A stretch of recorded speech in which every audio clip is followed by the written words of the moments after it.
Welcome to the Priority Zero podcast. Stories of service. Welcome to the Priority Zero podcast. My name's Aresti, and today with us we have Theo. Now, Theo is a paramedic in Tasmania, also the creator of the Student Paramedic Facebook page on Instagram, and he also runs a first aid and medical supply business called MyMediEquip. Theo, welcome to the podcast. G'day, pleased to be here. Thanks for having me on. You're welcome, mate. Very interested to share your story, especially you've done a lot through paramedicine and you're quite big on the social media scene. I kind of envy all the videos and the experience you have. Hopefully I'll get to your level one day.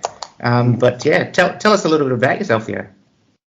Yeah, so I was born in Tasmania. My family came from Greece just before I was born. Born and raised here. Grew up in the south of Tasmania, about half an hour south of Hobart in the countryside there. Good rural upbringing, bred horses, had goats and chickens and all that sort of thing, and really fell in love with having an outdoor lifestyle. From a young age, I was in Boy Scouts, loved going camping and fishing and all those good things. And then went to uni. Well, before I went to uni, actually, I've tried a few different careers before settling in paramedicine. Yeah, so I started some personal training, then I shifted to an electrical trade. During that time, I was quite an avid mountain biker and ended up requiring reconstruction, one on each shoulder. So that took a lot of time out of the apprenticeship, and obviously I couldn't progress with my apprenticeship while recovering. I think a total of 9 months I was off the tools, which was a tough time. And during that time, I decided, I love the outdoors, I love nature. Why don't I study it and try and make some kind of living out of that, as much as I love being on the tools? So that's when I decided to go and study. I did a double major in botany and zoology.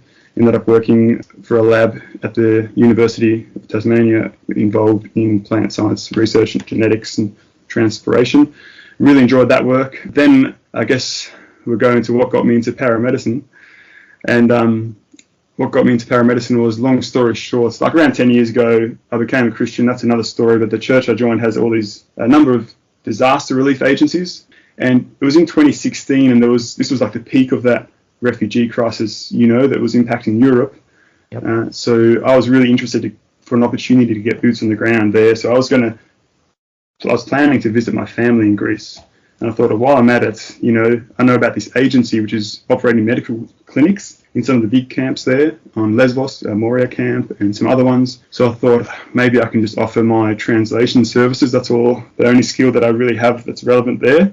So I went there and got in contact with them. Long story short, I was going to stay there. I was planning to stay there for 6 weeks. Ended up extending and staying there for 3 months. I found the work so fulfilling, just being involved in frontline medical care of these refugees in just my translation and sort of logistical support capacity there. It was the first time I'd sort of been involved in some kind of frontline, cutting edge work there. Can you expand on your role there? Like, what was your Sure. thoughts? So obviously you saw this happening, you really wanted to be a part of it. You're bilingual, so you could speak Greek and do some translation. So when you decided to go, hey, this is what I want to do, what was the reaction, say, from your parents, from your family? Yeah, so the initial plan was just to spend 2 weeks in the camp and then 1 month with my family. They lived about an hour and a half away from the camp by train. They were in Athens. This is north of Athens, near a city called Chalkida. And that was the closest sort of hospital there. Anyway, so this camp is in an old industrial area. Used to be a chemical plant, a big warehouse. They fitted out with rooms during the time that I was there. But before that, it was just all tents, and they maintained lots of tents there. There was total around 600 refugees there.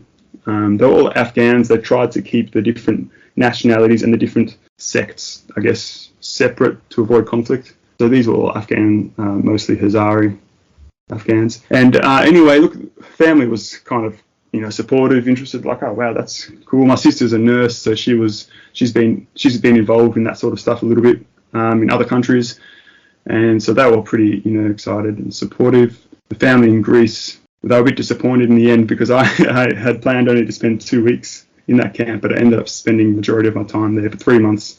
On weekends and a few days here and there, I'd go down for a break and spend some time with them. But I guess it was difficult to get away from it because it was such a fulfilling and rewarding, purposeful. All of those sorts of things where where you can see the real difference you're making in changing someone's world, as cliche as that sounds. So my role there, going in, I didn't really know what I would do. They were just very keen for someone, who spoke Greek. Obviously, the Afghans themselves spoke Farsi. They didn't speak Greek, but the common language was English. So they would have some translators which would speak, English and Farsi.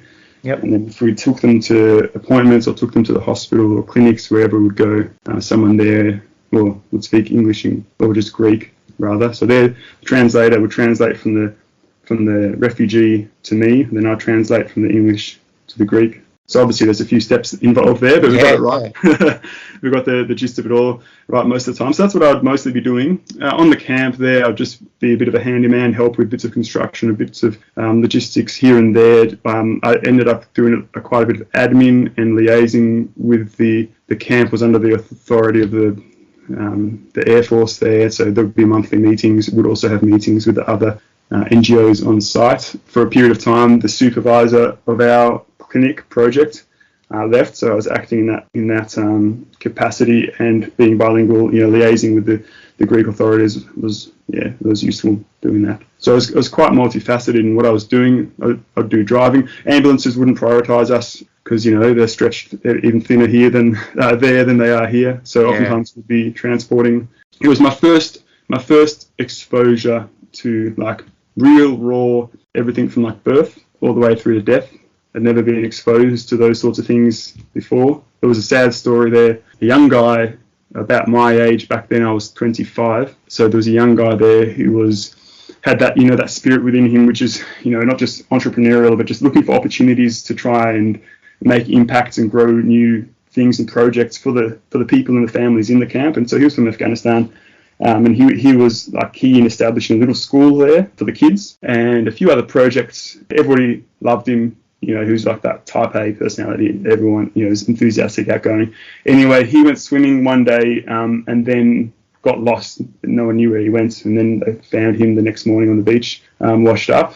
No one knows really how it occurred, but he drowned. And that was really sad. So that was real raw because we, had meals together. He cooked for us and that was, it was a real flurry of emotions, and it was a special time there because actually, in fact, I met my now wife there as well, and that's probably one of the other reasons that my trip got extended. It would have contributed to that, and so experiencing these emotions really helped us to get to know each other. It wasn't until like going through some of these experiences together that some kind of attraction and bond started growing there. Well, that was just professional, but experiencing these emotions and being involved in the sensitive areas of people's lives, it's a privilege, and it definitely grew me back then. I felt personal growth develop, and then she's a midwife.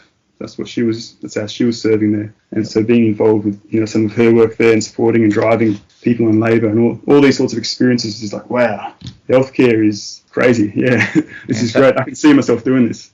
So that's where you kind of got the spark to go, hey, I think this is something I'm interested in. This may be the direction I kind of want to move in. Yeah, precisely. After that trip, came back here. I had just graduated from Bachelor of Science. There was opportunity for me to continue working in that lab.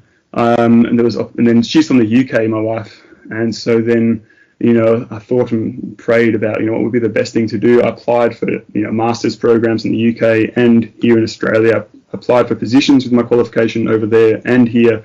And on top of that, I applied for paramedicine.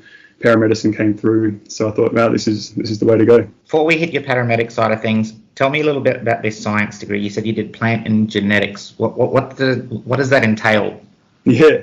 So like I said, I got into this because I just really liked that outdoors. I went through a really green phase in terms of immersing myself in the natural sciences and so in the degree, I studied zoology and I studied botany. The lab that I worked with studied specifically transpiration, the flow of water through the plant from the ground all the way through to the leaves. And I was most focused on the leaves and what kind of hormones affected the distribution of stomata, which are the pores on a leaf, the distribution of them, the distance from veins and distance from each other.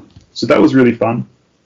We had cool gadgets, like we made sap flow meters to measure the flow of sap through different environmental impacts, through direct sunlight, through humidity changes, through exposure to like toxins like ozone. Really interesting. We got ozone's a toxin. You can't breathe it in and be healthy. So plants know this, and they're stomata close. So we were using it just to initiate closure of stomata and measure some other parameters. We're thinking, where can we get ozone from? And it turns out we looked online in a Chinese website, and we've got an ozone generator there from China. Turns out in China they think it's good for your health, so people buy ozone generators and put it in their homes to generate ozone. But the plant knows best, and the plant closes its mouth in exposure to ozone. So anyway, we used it in that capacity. We did some cool field trips, going out, getting samples, camping, but that was a minority of the work. Most of the time was in the lab, 8 till 5 during winter down here in Tassie. Didn't see the light of day. It's on the computer a lot. It was cool. One of my friends and I, we generated a program that we could use to fast track a lot of the study that we did, and it got a paper published earlier. There's little perks like that, and I've got a real green thumb doing this work. But at the end of the day, it was just felt like I can't stay in the lab. I can't stay on a computer. This career, if I progress in this career in academia, I'm going to be on the computer a lot. And so this was also mixing around in my mind when I went to Greece for that medical mission project, and found that, wow, yeah, this might be a sign that this is an out or a better trajectory for my career. Yeah, nice. So you've come back from your deployment and you've gone, want to get something in the health industry. Why did you pick paramedics over, say, something like a nurse? Yeah, good question. I think it probably came down to there was a younger doctor there. He was probably in his late 30s, and he was a consultant that was operating this project. He also operated similar projects elsewhere around the world. He was always working remotely. He was also always going out on oil rigs or in different countries and different camps or projects. He established a hospital outside of Mosul. Was that in Iraq? Is that where it was? Yeah. During that, that conflict there, he was always on the go, out there, international sort of disaster and conflict relief projects. And I was like, man, this is cool, Do I have to be a doctor to do this? Because, and he's like, no, you don't have to be a doctor. More and more companies are hiring paramedics to do these sorts of things now because they're cheaper and they're quite diverse in their skill sets, and, translates well across, the skill sets and the characteristics which they develop translate well across to admin and, management sort of tasks as well as just operations. So he's like, yeah, you should consider studying paramedicine. So I think that's probably where it grew from. And I thought, yeah, cool, in University of Tasmania, where I studied, they did a 2-year fast track. They still do it. That's quicker than, going to study medicine and probably having to do a little bit of pre-med course and all these sorts of things. Funny, in the end, I did end up going to pursue medicine, but that's a different story. Oh, there you go. All right. So talk to me about how long was it before you applied and got into paramedicine once you got back from your deployment? Yeah, so I got back in late October. I stayed to the very day. If I'd stayed a day longer, they wouldn't have let me leave the airport, because it would have been... I know exactly why. I've got the same problem. Yeah. So it's a restriction there. I'll never be able to stay longer than 3 months in Greece. For the people that at home that are listening that don't know, so Greece has still got conscription, and even like myself and Theo, if any of us stay more than 3 months within that country, then we're not eligible to leave, and we get conscripted. And I believe we do 6 months in the military over there. Yeah. It's always changing the time period. 6 months, 9 months. I think when my dad did it, it was 2 years. Yeah, but obviously I prefer to be able to come home and spend that 6 months at home. Yeah, so, I've had a few friends get caught out by that. Really? Did they get held? Yep, they got held. Yeah, well, there you go. So really not worth it for me at this stage anyway. So I came back in October. I think it was like the last day of October, and then I applied and commenced study in February. So it was like 4 months. Is that right? Yeah, so it's quite a quick turnaround then. By the time you applied, I suppose you got the Christmas break thrown in there. So all in all, a pretty quick turnaround. I'm guessing all the study that you've done in your science degree prepared you to do this. You've come in, you know how to study, you know how to do your referencing and that. So how did you find going from something like a science degree base, where you're dealing with like plants, to coming to dealing with people? Yeah, so part of my previous studies, you're right, translated well across. So research, I got a lot of RPL, so like basic, biology, fine. Yep. And then research methods, the academic side of, paramedicine, fine. I was able to RPL a few of those subjects. I think naturally I'm a little bit extroverted, so I enjoy, interpersonal relationships, and I think that helped a little bit. But it was very different going to even pharmacology. Yeah, it's different, but it was somewhat, you're understanding the impacts on biology, so you're just looking at how biology acts differently under these things. Unfortunately, my degree didn't have a lot of leadership and social sort of elements in its study. It had the classic social studies, like the artsy social studies, but that doesn't really equip you with how to interact with people and different kinds of people in different situations. I think that's something which was lacking. Leadership skills also wasn't really strongly emphasized. And as a paramedic, you have to take on that leadership role, whether it's with your crews or whether you're leading a scene or whether you're caring for a patient or you're working with other agencies such as fire or police. Like you do need leadership elements there. And that's something which was a little bit lacking. So that's something I learned on the fly. And through my internship with the ambulance service, they were really good at educating us in those respects. Yeah, perfect. So you end up getting in the 2-year fast track, is that right? Yeah, that's right. Perfect. And talk to me a little bit about once you finish, talk to me about your grad year. Yeah, so grad year, I finished studying, so I graduated in February and I started at the end of April. I think April 28th was when I started. And so that was a few months off. Then commencing, there was a 2-week, it was only 2 weeks back then, or maybe, 2 weeks, 3 weeks, 2 weeks in class, 1 week driving training. And now it's a bit different. Some places I know up to 5 weeks. And yeah, so the internship itself was sort of based on modules. So you would have a set of competencies that you'd work through, and it was sort of like, it wasn't like a linear progression. It was more like almost like a bit of a whirlwind. It felt like, because you go back and you revisit the same topic, but expanding on it. So you might start in your first one doing basic cardiology, basic trauma, basic, crew resource management or something like that, and then you will whirlwind around and come revisit it, but expand on it, and then you add in, respiratory emergencies and you expand on that, those sorts of things. So that's the way it went. There was 5 modules, if I remember correctly, and each module would have like a workbook you'd work through, and this workbook would be dependent on theoretical studies and scenarios, but then also on your real life cases that you are able to attend. So if there's particular cases that you need to gain exposure to get ticks off in your book, you would opt in even if it's not your turn, to because we take turns typically depending on who you work with treating and driving.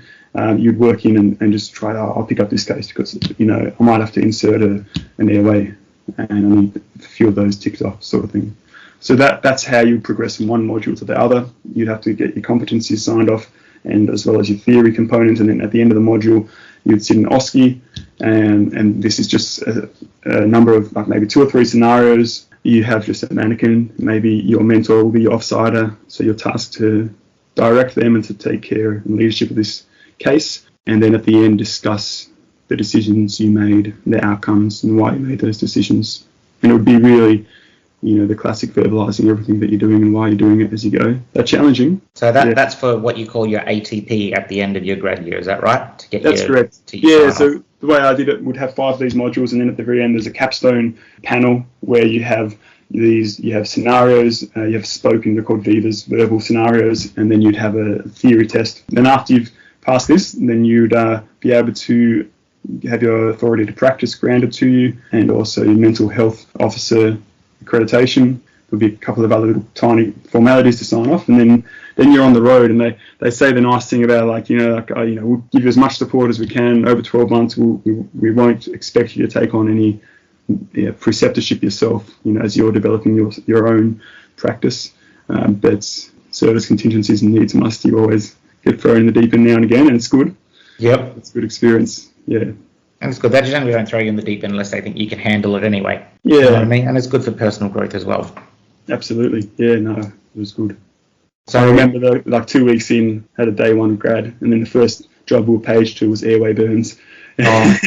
And I was like, I'm like, bro, look this up in life in the fast lane as we drive. It was good dynamics though. We got along, and then it was good. Yeah, these are the times when you learn, and it was really interesting, this whole self-perception as well. This, when you go from being a graduate to a qualified paramedic, the self-perception changes, because even though as a graduate you're not second guessing yourself, but you're sort of relying on your preceptor. Yeah, you've got that safety net there. Yeah, safety net, exactly right. And so you're not overly overly stressed in different circumstances. But as a qualified or newly qualified paramedic, you're like, wow, there's a lot resting on these shoulders. But then you also, I found, and then speaking to others, I found them to share this experience that you really come into yourself and realize how competent you really are, that you maybe didn't give yourself credit for, and that you've got a lot of skills and understanding under your belt, and then being able to employ them independently is really cool. When you first started your paramedic grad year and, you were first in the trucks, going from that desk job, going to being in an ambulance on, 12-hour shifts, working rotating roster, were you like, yes, this is where I'm meant to be? Well, it was cool because it was, in a sense, it was getting back on the tools. I really enjoyed I did half an electrical apprenticeship before going back to uni, and I really enjoyed being on the tools, and I missed that. And I liked tinkering at home whenever there was I could do some sort of little reno or, get on the tools a bit. So being on an ambulance, it's kind of like being on the tools a little bit. Yeah, it's something different every day, and you're not, like you say, you're not driving a desk, and you have different situations to face every day. So that's cool. But I was definitely like, it was tiring. I remember the first 2 months of my graduate program, it was exhausting just because of the difference in, like you say, the long shifts, night shifts, plus the brain is working so hard trying to absorb, observe, interpret, apply all this new information. Yep. And different dynamics, dealing with a whole side of society that me and my bubble had never really been exposed to a great degree. And so there's lots of things for the brain to adapt to, and it was tiring, but I was definitely felt good. Definitely felt like, this is where I could stay. There's a passion and a joy and an excitement in this, as well as the career. Yeah, 100%. It's very fulfilling, and one of the things that I like, I was like you. I was a locksmith for 16 years before I started with the ambulance service. I started off as a volunteer, then became paid staff after. Cool. We'd be locksmithing. You'd have some jobs that you were working on for 2 or 3 weeks. The same site, doing the same thing from door to door to door. But now we go in, and every day is different. There's no carryover of jobs. Everything's done, dusted. Next, every shift you start with a fresh perspective. Sure. With a clean slate, and that's something I really, really like. Is there anything that you can share with us? Some of your most memorable jobs? Because how long have you been qualified now for? I've been qualified for just over 2 years. Can you share with us some of your most memorable experiences? Yeah, sure. I think that, so in Tasmania, it's a little bit of a different pace than some of the other places and some of the big cities. It's not West Sydney, it's not like the suburbs there, and it's not like, Gold Coast or Brisbane, but it's got its own flavour down here. It's funny, actually, I've been speaking to, just as an aside, I've been speaking to some paramedics and EMTs in the US, and, they've been sharing about what their experience has been with the opioid epidemic there. It's like frightful. It's just absolutely nuts. And I was, I felt bad. I feel guilty to say, like, mate, the only opioid overdoses I've been to here is geriatric accidentals. Like, we just don't see them. Yeah. Like you hear stories here and there, and there's been a few down here in Tassie. I haven't attended any of heroin and other illicits, but it's it's not the common thing. So different pace down here in Tassie, but there definitely are some big memorable scenes. I'll probably never forget my first cardiac arrest, because that's something that you barely experience outside of paramedicine. Bystanders do experience it, but that was something, and that was great, because the first 2 cardiac arrests that I ever went to, we got a return of spontaneous circulation, and that was really awesome. Great. Yeah, the first one was just because it was secondary to respiratory arrest as a choking, so that was a very quick intervention, very quick response time, effective CPR leading up to us, and then within 2 rounds of CPR, we had a good strong pulse and respiratory effort, so that was really good. So I never remember that. I was this was actually when I was a student, and on placement, my first placement, and then we were just down at the beach getting a coffee, just at the beginning of shift, and then we got a page, and it was like 4 minutes drive, if that, and under lights a bit quicker to a cardiac arrest, and not much time to think or to anticipate it. So just as we were getting the bags and going up the driveway, my mentor said, so we're just assuming our roles. He's like, I'll go airway, you go IV access. Theo, you're right to do compressions. And like, yeah, of course, yeah, let's go.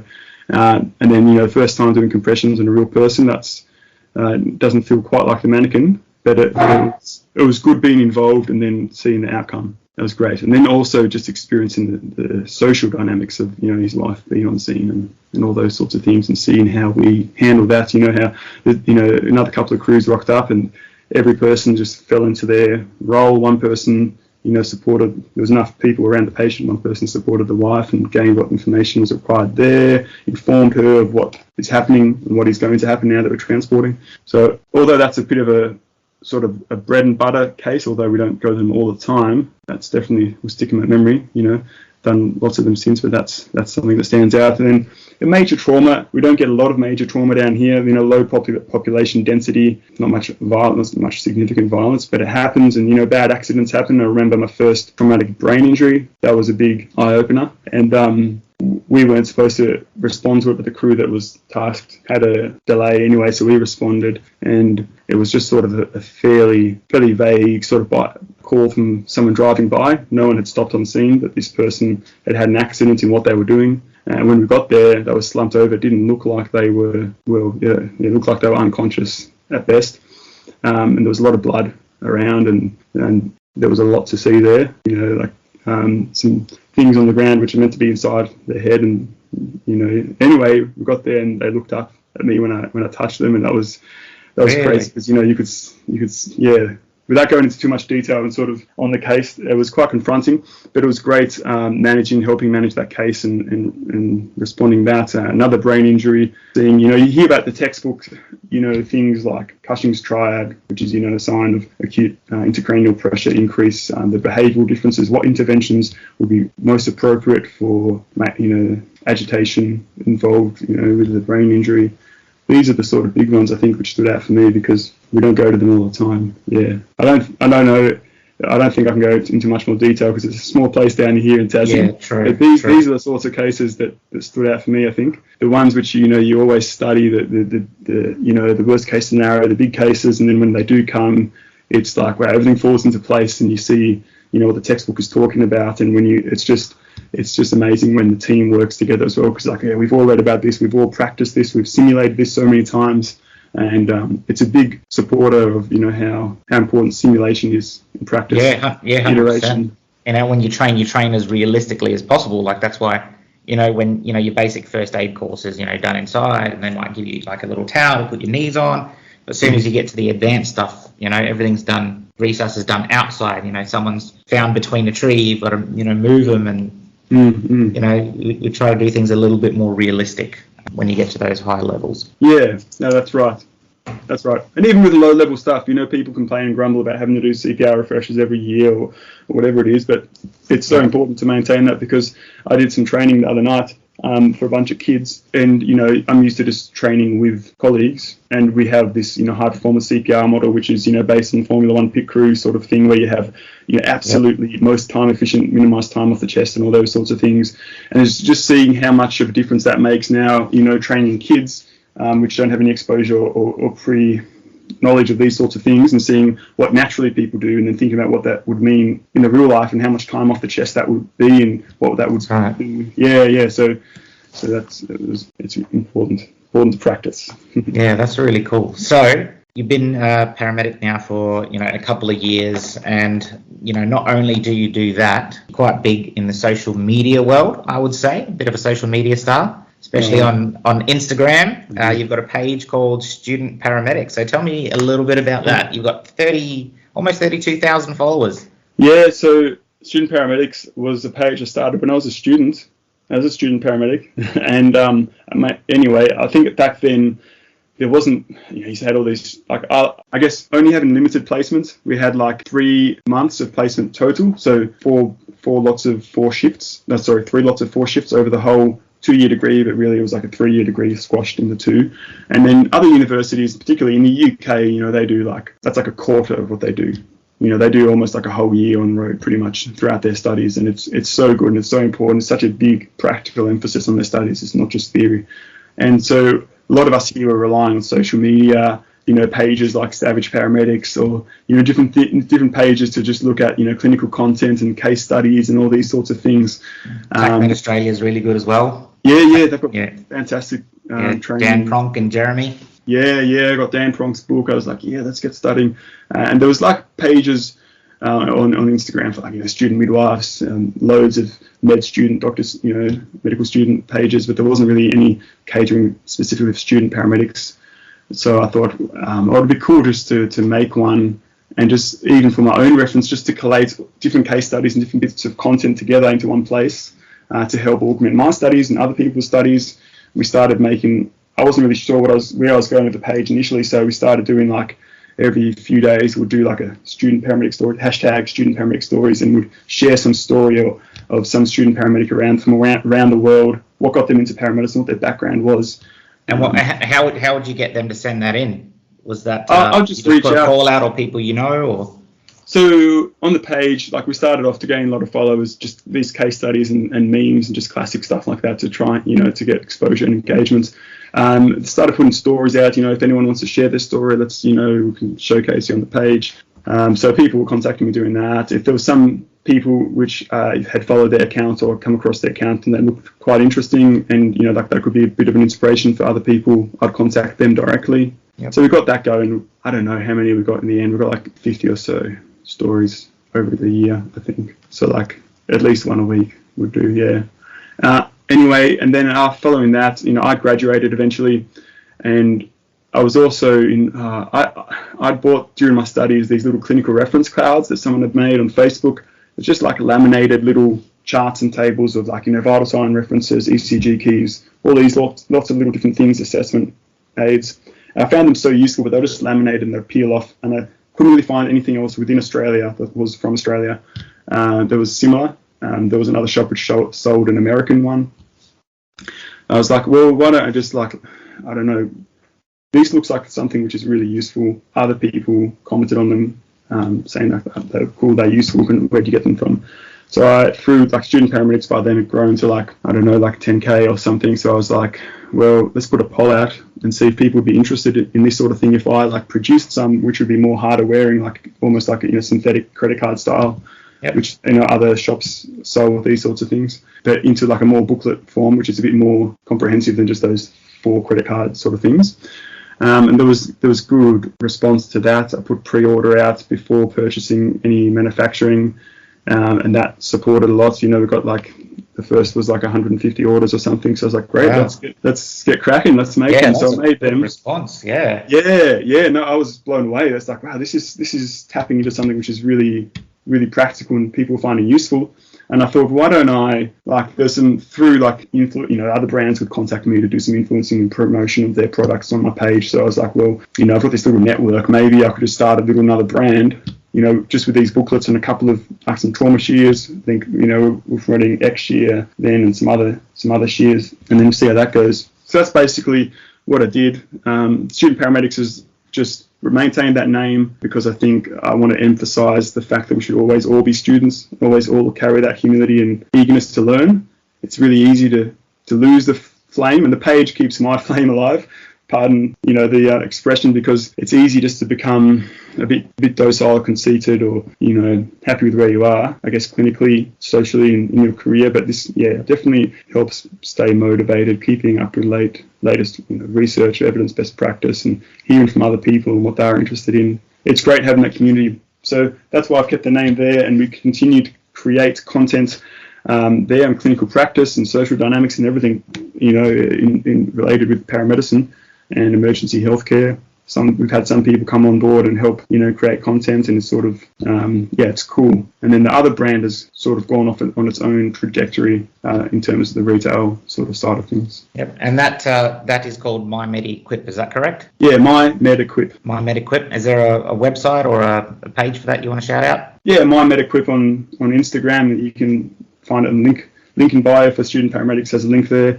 And mymedequip.com.au. So we just retail predominantly first aid medical supplies there. We have some higher scale wholesale, EMS service type products, all the way down to general products which paramedics or nurses would use day to day, and then down to first aid for lay people, first aid kits, law enforcement kits, paramedic kits. We have some private EMS companies which purchase, that use their kit out, their ambulances with some of the stuff we have there. So there's everything there, sort of thing, for each level, I guess. And we obviously, being a paramedic myself, and my wife helps operate it. She's in healthcare as well, and we test stuff out, and we say no to some brands and say yes to the ones that we know work well. So most of the stuff that you've got on there, you've tested yourself, and you'd be quite happy using that equipment yourself. Yeah. So I take it all on road with me, and I get samples and take them on road and test them out first. Yeah, perfect. Are you able to give us, for the listeners, some advice, people wanting to come into paramedicine, just some general advice on what they can expect through uni in their grad year, things that you think will help them along? Yeah, sure. I think some of the things which a lot of people, and myself, struggled with during studying university is that, like I mentioned before, the lack of the practical components, especially in the last few years with, what's happened in the last few years. A lot of students actually got their placements cancelled and weren't able to go on road. And that was another big reason why I was really motivated to create content on student paramedics, and particularly got much more into video content, and, started the TikTok page and these sorts of things, just to try and, support that practical components.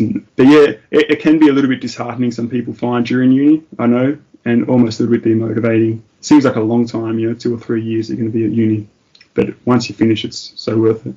And you're learning. It's almost like a bit of a formality going through uni. Just see it as that, get through it, do the best that you can through it, and then you really start learning at like another level, another speed once you're on road. Yeah, I think you have to be prepared for change in lifestyle. Yeah, especially if you haven't done shift work before. Yeah. Studying in itself, number one, and then shift. Setting aside all the time at home when you're not at uni studying, and then once you're doing shift work, that's another game as well. The first 2 months of my apprenticeship, we did double day, double night, which I know a lot of people do, and a lot of our stations do, mostly the remote ones. But yeah, it was challenging going into double nights straight from doing no nights, sleeping every night. Yeah. And so I think you have to really maintain good health, nutrition, good mental health, as much as you can in terms of your lifestyle. So get healthy circadian rhythm, eating habits, sleeping habits, try and maintain those rhythms inside and outside of shift work as you can. And you've got a lot of stuff on your website that can help with this, especially the sleep side. Yeah, I think there's articles in my MedEquip for when it comes to shift work, some practical things and professional development there on mymediquip.com.au. Then on Instagram we put out content, not just clinical content, but like you say, things help you be an effective clinician, and that's looking after yourself. So that's cliche self-care, but that sort of stuff's really important to maintain your own ability to work well. Yeah. How do you maintain yourself? I mean, you got a young family. You said you got a wife, you got a son. How do you balance that doing shift work? And you said your wife's a healthcare worker too. That must be difficult. Yeah. So now, since having our boy, he's 1.5, she cuts down. She just works 1 day full time a week, and she picks up casual shifts in healthcare. That's one of the benefits. You can always be reliant on there being some kind of casual availability for shifts, so you can be flexible. But it is a challenge, I won't lie, and obviously having the business and social media as well. Like, I've cut down on content creation quite a bit since our boy came into our lives, and then the business as well. We're moving on with that business to the point where we're able to incorporate other people into the business to do a number of tasks. That helps a lot. So that really helps. But I guess it's just, I've ended up finding the hard way that if you try and do all these things on top of your shift work, it can really affect eating to family time. I'm experiencing that at the moment. Yeah, you'd know, mate. So it's been a hard lesson to learn, but I've learned that how to prioritize my family. And I theoretically and intellectually, family's first 100%, and I believe that from my personal and spiritual convictions that's the most important thing in life here. But to practically manifest and demonstrate that in the way that I live can be a challenge. But I've learned that it's definitely the way to go. It's definitely the most important thing. So, like I said, the business, it's not moving as fast as it could.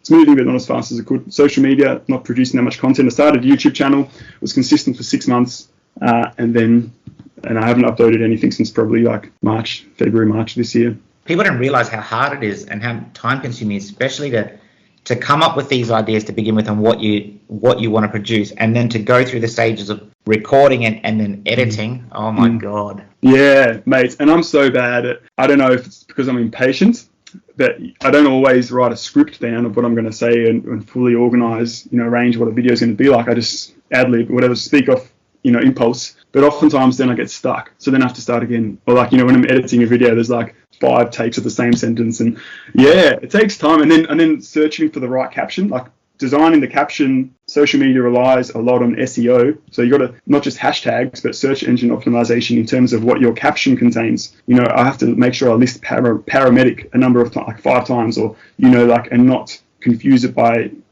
involving paramedic, police and firefighter or whatever, there's a lot of work going into that, editing the video, doing the caption, seeking when the time would be best to post it. There's a lot of work that goes into all of that. So hence why I've fallen down a bit. And then YouTube's hard again. It's even harder, YouTube, to crack the algorithm on there. Yeah. Oh, you're doing a good job. I do envy all your social media. As I said, you wouldn't envy the time they'd have to put into it, Rusty. Oh yeah, I know that.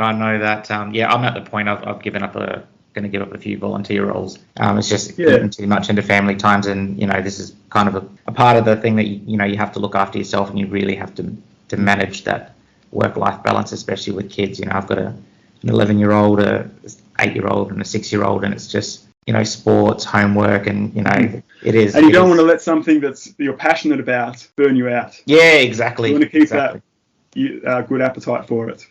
Yeah. Exactly. So I'm focusing on this podcast and learning a lot about editing and stuff myself. So sharing the stories such as yours and so many other first responders, whether they're paramedics or police officers or military, I think people got some really, really cool stories to share and help inspire the next generation.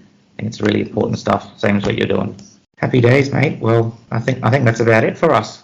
Awesome. Great chatting to you, Rusty. You too, man. I really appreciate you coming on and sharing the story. I can't wait to get it all edited up and out there for the world to hear your story. Now, but before we go, actually, do you mind sharing what we spoke about to begin with, what your next step is? Oh, next step, yeah. So in 2 months' time, we are planning to move to the UK. So I'm going to be expanding my scope and experience, I guess. They do things very differently in the UK. Well, not very differently, but there are a few things which we don't do here that they do there, vice versa.